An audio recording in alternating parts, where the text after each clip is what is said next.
Welcome back to Taste for Adventure. Aaron, we've tried the American Pils, but what if we went over the ocean? What if we checked out something from Germany and the Czech Republic? Hey, you know I love the import styles, the old world classic, historical origins of a lot of craft beers, and that's what we're going to do today. Yep. We are going to talk about both the German and Czech Pilsner styles of beer. Yep.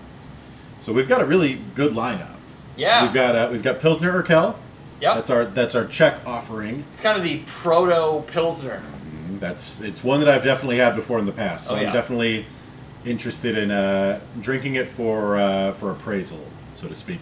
We've got Paulaner's Pils. We've had Paulaner here before. Yep.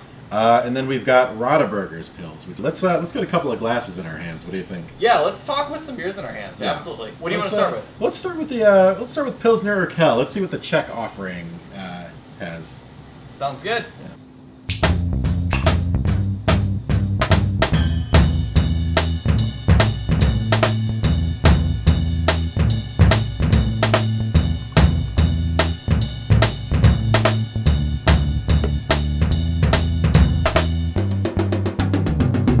Pilsner Urquell.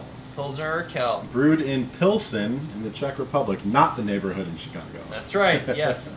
Pilsen, Czech Republic. This is kind of the, if not original, then at least the proto Pilsner beer. Right.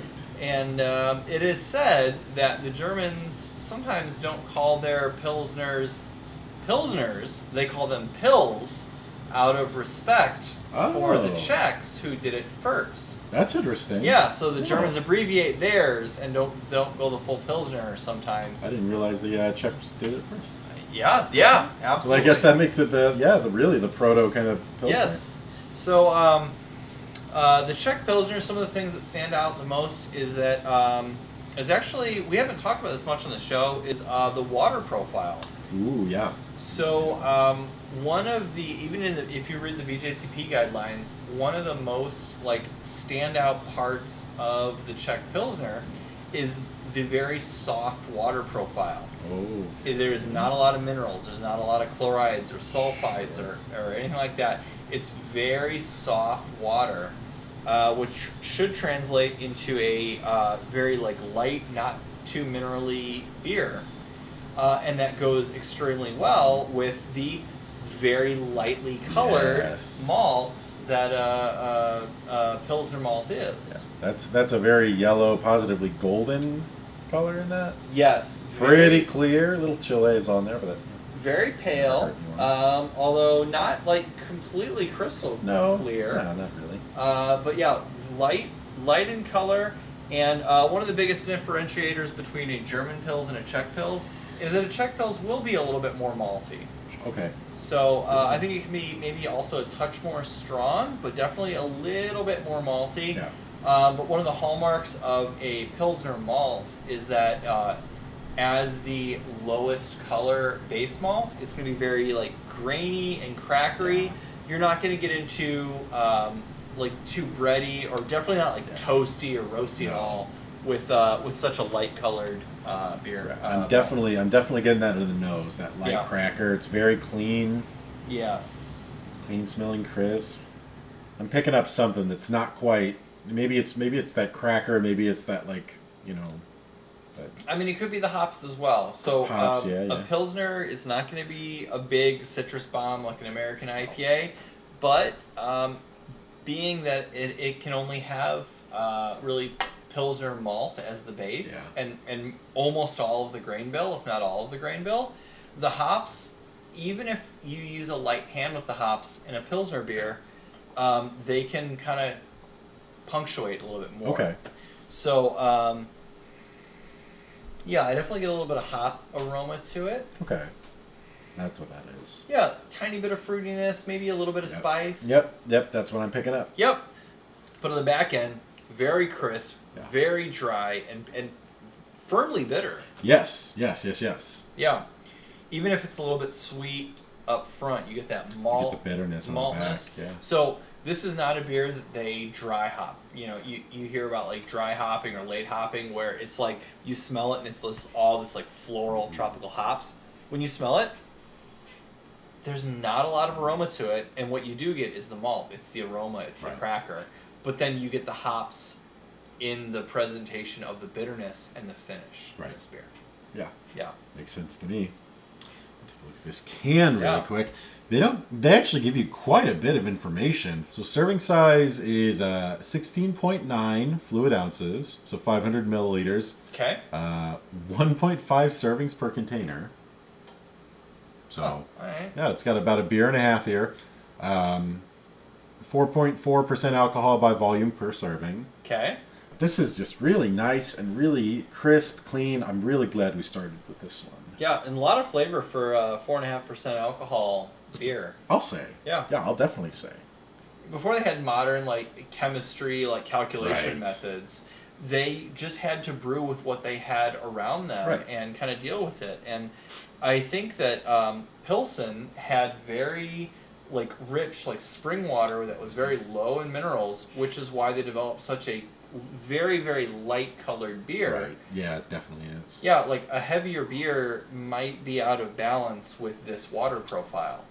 So if you look at historical beer origins around the world, a lot of them are built up based on their local water profile. Yeah. And that's why even when you read the BJCP or or developing your own homebrew recipe, the very light, very soft water is so crucial to this style of beer. All right. Yeah. That's interesting. I didn't realize water played just such an important role. I mean, I knew it played an important role.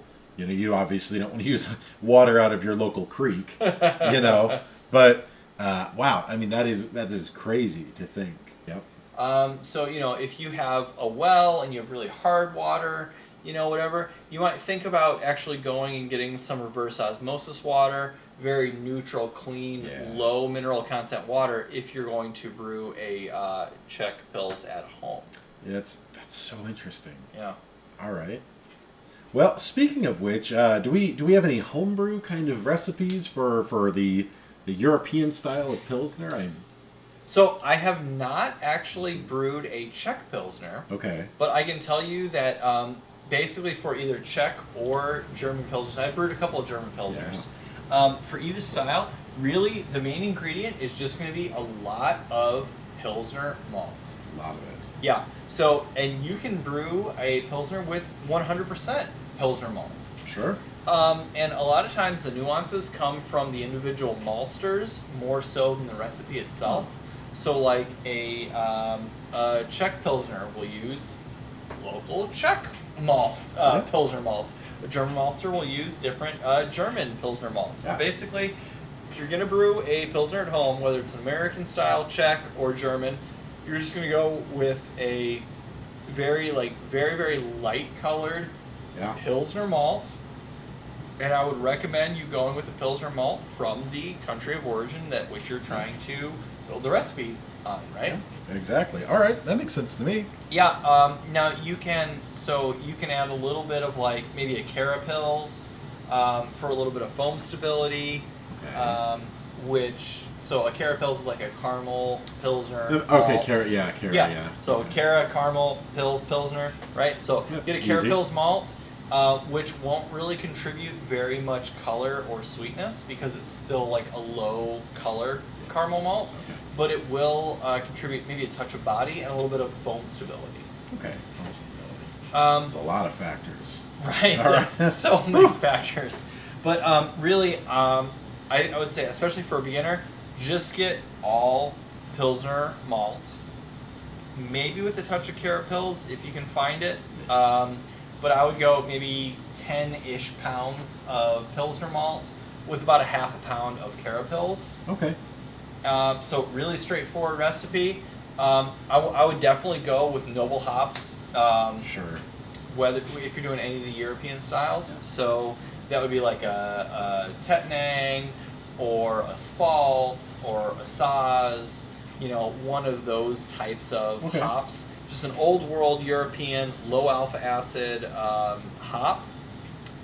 And you're going to shoot for, probably around 15 to 25 IBUs. Okay. So not incredibly bitter, No. but because of how But it's dry there. the beer gets, it will come off as kind of bitter. Definitely there. Yeah. That's for a, 5-gallon batch? Yeah, for a 5-gallon Okay. batch. Sure. Yeah. Pretty good. Yeah, so, you're looking at, 10 to 11 pounds of grain, mostly Pilsner malt. Okay. Couple of ounces of hops. Yep. You'll do most of it's going to be in bittering addition, and you can do a touch in like flavor and aroma addition, like Okay. later in the boil. Yeah. And then you're just going to get the cleanest, easiest lager malt you can find. So actually, I really like to use the soft lager 34/70 dry lager yeast. Okay. Yeah. All right. And it's super easy to use. It attenuates down really well, and it doesn't really provide any off flavors. So you That's want it great. to be super clean and super straightforward. So Yeah. that is my kind of recipe Yeah. tips without giving you a Yeah, straightforward yeah. recipe. Quick on, and dirty recipe tips. Yeah, absolutely. Pretty cool. Yeah. All right. Yeah. I dig it. I also dig the next beer that we're going to talk about, the Paulaner Pils. Go for it.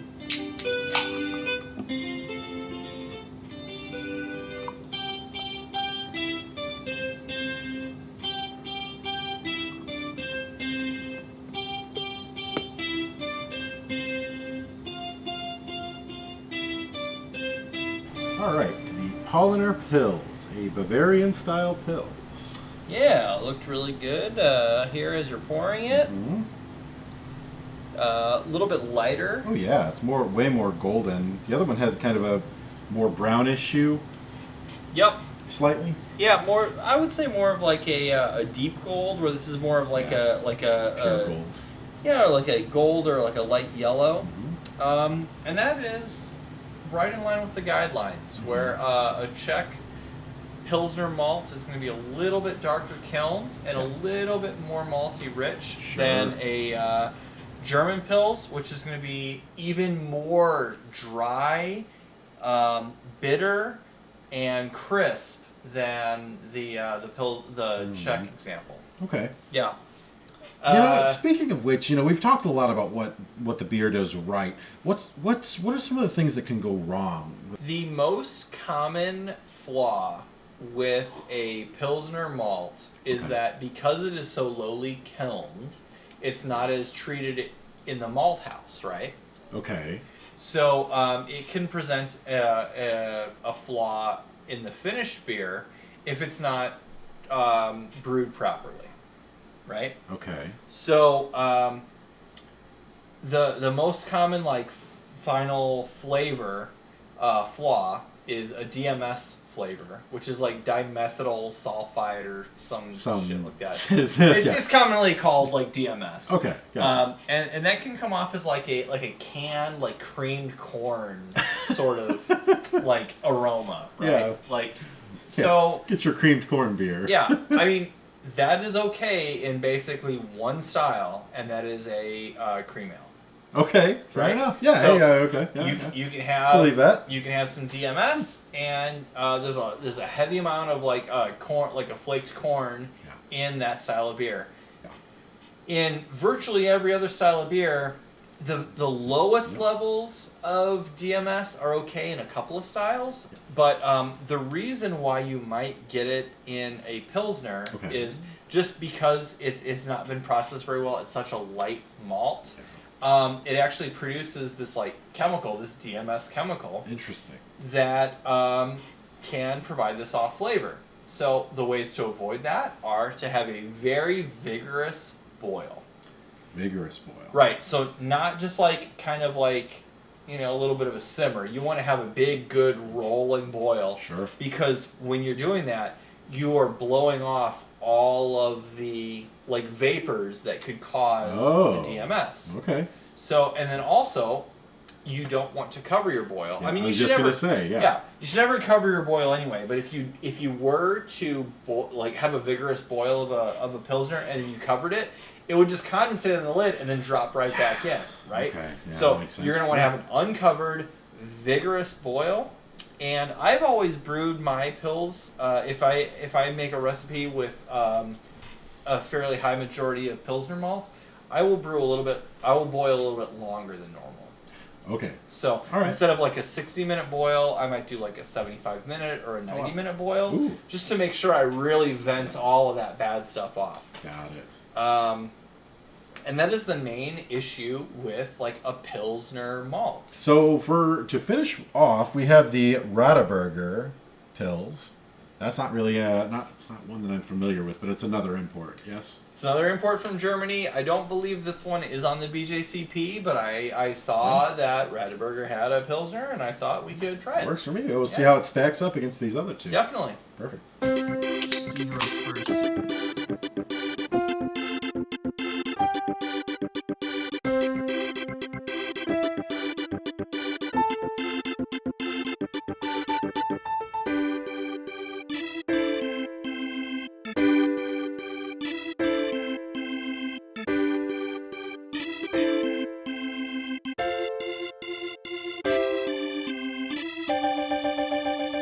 All right, Radeberger Pils.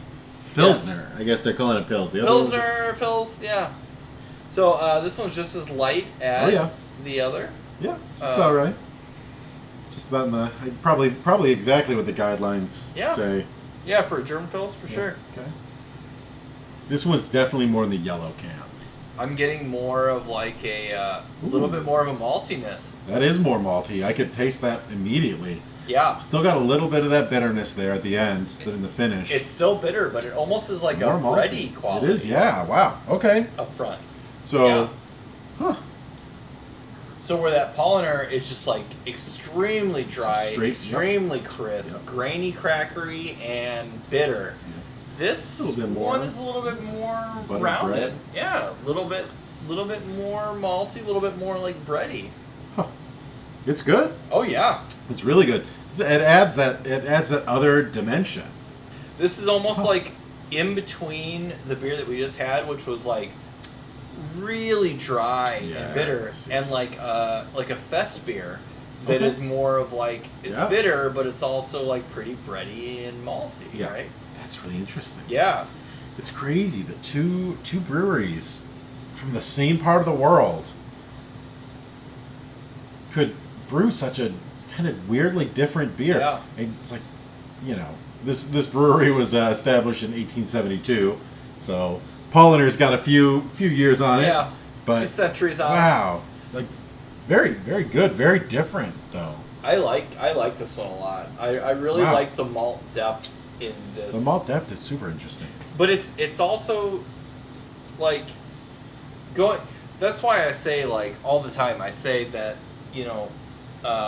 the order of the flight is so important, because if we had this one before the Paulaner, we might have just been like, okay, this is what a Pilsner tastes like, and then the Paulaner could be like, oh, this is way too dry and bitter. We would have thought it was a little hollow. Yeah, that's right. So going the other way, it's so interesting that we're like, evaluating it in this way. So. Well, it's so funny because we're like largely just doing these orders on accident. I'm just reading it off of. It's kind of random. But wow, it kind of worked. I really like the malt depth in this one. Yeah, it's a nice addition.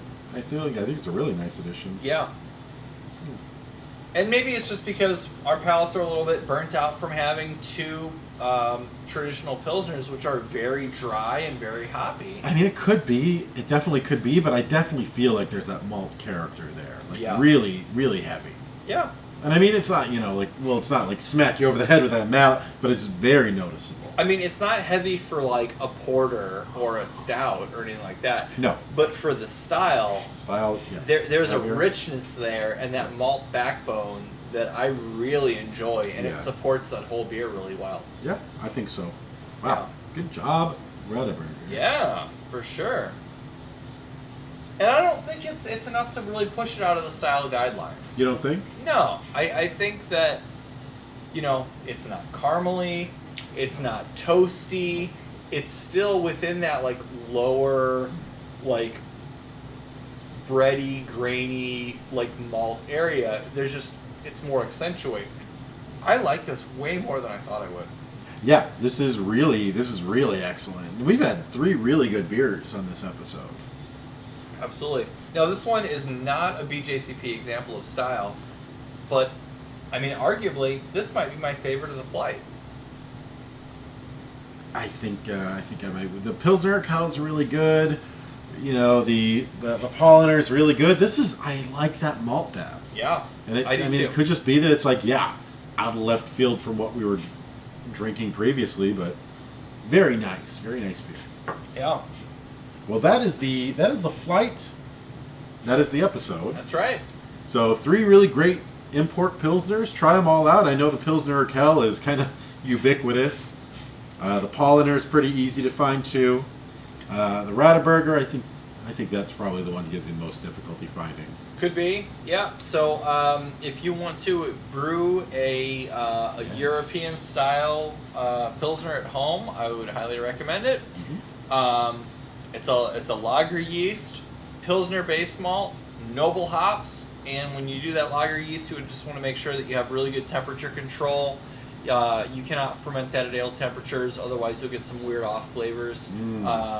So you want to make sure that you're going to ferment that probably in like the upper 50s. So if you have a really deep basement or a good temperature controlled fridge, I think it's a really great style to try to brew. And it's a really nice summer style to enjoy. Oh, yeah. Super crisp and refreshing. Yeah, we're kind of at the height of summer right now, Yeah. so this is definitely something you could be out on the back porch, just sipping one of these, and you're feeling pretty good. Definitely. Yeah. So thank you for joining us again, and we'll look forward to many more summer styles as well as lots of other styles, coming up here on Taste for Adventure. Yeah. Cheers. I always do like these little things that I latch onto.